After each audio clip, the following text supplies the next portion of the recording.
Thanks, Kate. I have a lot of questions about that, which we'll address later, hopefully, especially this idea of having an open kind of platform for practice rather than an agenda-specific one. So I think there's a lot there to discuss. Thanks. And congrats on what you guys have done with Mullen. I think it's been a great addition to the Perth art scene, as obviously has Paper Mountain. Anna Dunnill, with her freshly minted PowerPoint, will come and talk to us now. Anna, you all know, obviously, she's an artist and writer from Perth, etc. She wrote for Un magazine, very lovely, on zine culture, and she's also a very lovely homemade tattooist, as you can see on her body and Jackie's body. Okay, thanks, Anna. Following on from Kate's talk about Moana, I'm going to talk about Paper Mountain. I guess in a kind of similar way, the way that it was founded, the things that have changed since then, and how that happened, with the aim of hopefully illuminating some of the inside workings of an ARI and also illuminating some of the ridiculous mistakes that we made along the way. So this is a picture of Paper Mountain as it was when we first took on the lease, which was in November 2011. There were 4 of us who started it: myself, Amber Harries, Stephen Genovese, and Joanna Solkowski.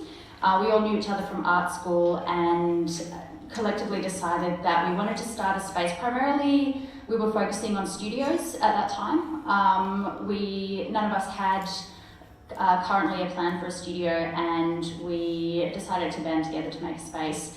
The gallery aspect of it, which has come much more to the fore, was almost an afterthought.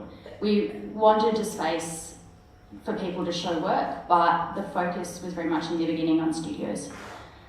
So we took on this space in Northbridge, and I don't have a before photo of this. This space was entirely carpeted in navy blue carpet up to the ledge, which, as you can see, was like postbox red, and the walls were this really yellowy cream. We decided that was not good, so we attempted to fix it as best we could. So we ripped up all the carpet, which was filthy because I think it had been there for years and years, and the whole space was full of dust and dirt. Before Paper Mountain, the space was the Burlesque Lounge, and before that it was some other art spaces, and before that it was an illegal gambling den from the 30s to the 70s. We've heard some really great stories about that from older Italian men who come in sometimes. This is part of the space that is currently underneath the loft in the common room. This is a walk-in vault for keeping presumably the money and so forth from the gambling den. The walls really are like this thick. So we had this odd space. The space we were thinking about for the gallery had this ledge. We didn't know what to do with it. We decided in the end to keep it. And we went about, as soon as we knew we were taking on this space, before we'd actually officially signed the lease, we did a call out for artists, because as soon as we signed the lease, we were going to have to start paying money, and we didn't have any money. So our landlord kindly let us wait for about a month before we paid the first rent. They really trusted us for some reason, and so we got enough artists to fill the studios who could pay their first month's rent, so we could pay our rent. So that's how it started. It was on a shoestring. We didn't really know anything about how to run a space, and we learned as we went. The first exhibition was called the Conservatorium, and it was in January 2012. In order to have an exhibition, we had to build the gallery, so we did that after the studios were in operation. We built this wall. Mostly Steve Genovese coordinated that. I did a lot of holding pieces of wood together, and sometimes I was allowed to use a hammer. We at one stage carried several 6-metre long planks of wood from Mitre 10 in Northbridge all the way to Paper Mountain on a 38-degree day. That was a highlight. So we built this wall. Look, you can see I did some things. Dividing the studios from the gallery. Paper Mountain also has this built-in bar, which is very convenient. That photo is really blurry, I'm sorry, it was from 2012. There was no technology then. And that was a really heroic effort. Painting those giant walls took a really long time. We had a massive team of volunteers, many of whom didn't have any building experience, just a lot of goodwill. And that was the first exhibition, which Renae Coles, who's over there, and myself curated. Shortly after the exhibition, Renae also came onto the team of co-directors. The show comprised of 78 artists. The brief that we sent out, which we sent out to a really large number of people, was to make an artwork within or including a jar. And we asked a lot of people because we wanted to have a really packed show. We wanted it to be like an overcrowded pantry almost. And also we thought that because the works would be small, and this is an example of how much we didn't know, because the works would be really small, we could have a lot of them because it wouldn't really make any difference in the amount of organisation it would take. If you've ever tried to communicate with an artist about, you know, what work they're going to put in a show, and then multiply that by 78, you will have some idea of the breakdowns that we had over that exhibition. But we tried really hard. We were also really proud of it because we wanted to have a really wide range of artists, people who didn't necessarily always work with objects, people whose main practice was in performance or film, people who mostly used jewellery or were drawing artists. And so also the kinds of people that we asked were some people that were still in uni,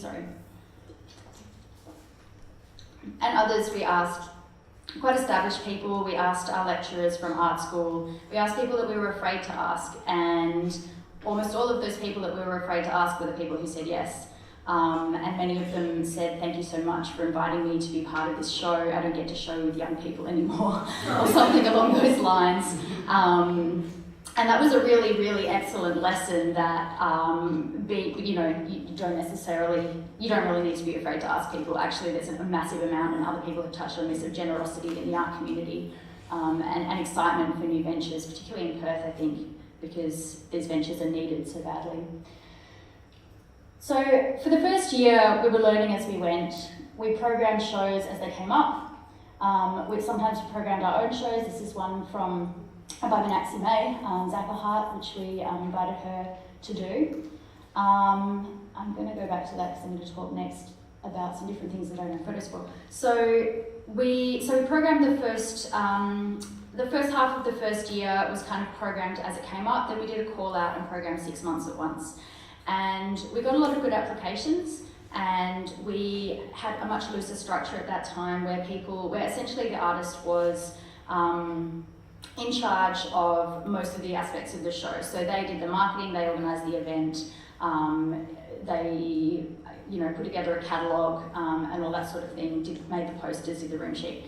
And so we had some really good shows, but what we noticed, we noticed several things. One, the shows were really inconsistent in terms of length. Some of them were 2 days, some of them were 3 weeks, and that made it quite difficult for us as volunteers with very busy jobs to continually be inviting people to things that were happening all the time. We crammed in way too much, and part of that was because one of our main sources of income for running the gallery, and it's still just at a break-even place, was the fees that people paid to have a show, and we were trying to charge as little as possible, and that meant way more work because we needed more shows to be able to afford it. So the other thing was that artists aren't necessarily very good at marketing. Artists aren't necessarily very good at designing posters or planning events or being organised to have somebody on the bar or all that kind of thing. Sometimes they are, but when they are, it also takes away from the time that they can be spending making art, which after all is the point. So Paper Mountain, at the end of that first year, decided to reassess. We decided we needed help. We'd had a turnover where 2 of the co-directors had left. We needed to find some new people. and we decided to approach the experts. So we called or emailed all of the ARIs we could think of around the country. We divided them up between us and contacted like 5 each, and I think probably on average we each got 1 response. But those responses were really, really excellent. So we talked to First Strike, we talked to Felt Space, we talked to Sticky Institute, Alaska Projects in Sydney, and several others, Constance in Hobart. We tried to vary the models as widely as possible to so that we could get as much information as we could. And we asked them all really probing questions about their financial situations, about whether they were incorporated or not, and if not, why, and if so, why, about their mission statements and about how those missions practically were enacted, about who ran them and if they were paid, what if they had volunteers to sit the gallery, how did that volunteer program work, how did they program, did they do an open call, did they curate, was it a mix, how is it assessed, how did they do their marketing. We asked all of these things because we felt like we wanted to kind of start afresh. And after we got all of that information, we had a weekend, or I think several weekends, with large pieces of butcher's paper and post-it notes, and we re-established what we actually wanted to do.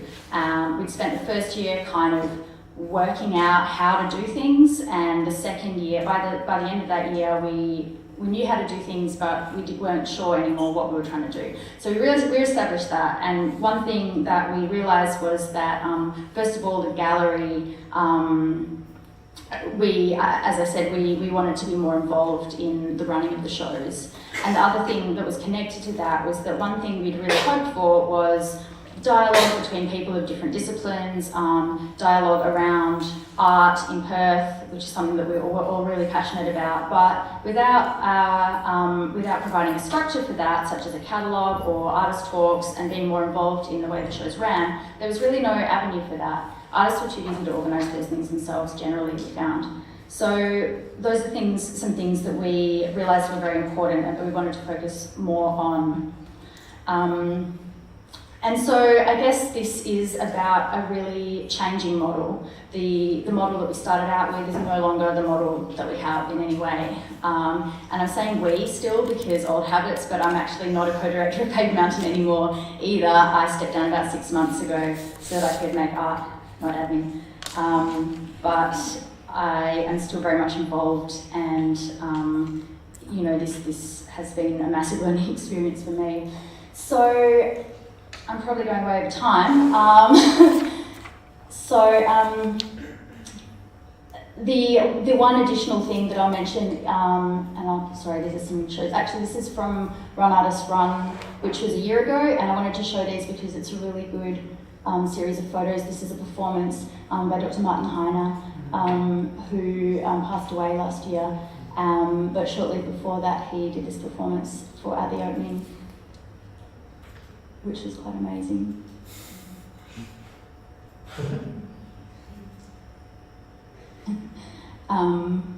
Yeah, it's really beautiful. So these are the studios now, or now-ish, these are artist photos. The gallery sometimes looks like this, and sometimes looks like this. This is from 5 Courts.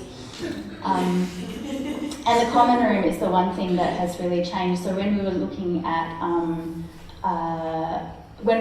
the model during that initial period, one thing we did talk about was changing the way the studios ran and making kind of co-working space, and we eventually did that 2013 through a fundraising campaign on Possible, massive amounts of volunteer labour, and a lot of shipping crates. And that has become a kind of different space where we can have small events that don't, it's hard to have program events around exhibitions sometimes, so having another space that's smaller, more intimate, doesn't have any art that people can destroy, it is really, really valuable. And also it's a working space. Okay, that's the end of my PowerPoint.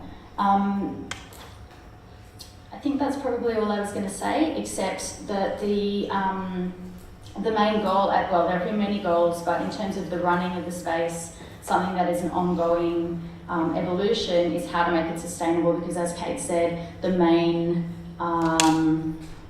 currency that artists run on is energy, and burnout is real. And so I'm trying to work out ways to make the spaces financially sustainable, but also sustainable in terms of not taking the blood, sweat and tears of everybody who runs it all the time. Is something that's a constant battle, I think, for ARIs, but something that, is always changing. I don't know how I'm going to finish that sentence, I'm going to stop there. Thank you, everybody.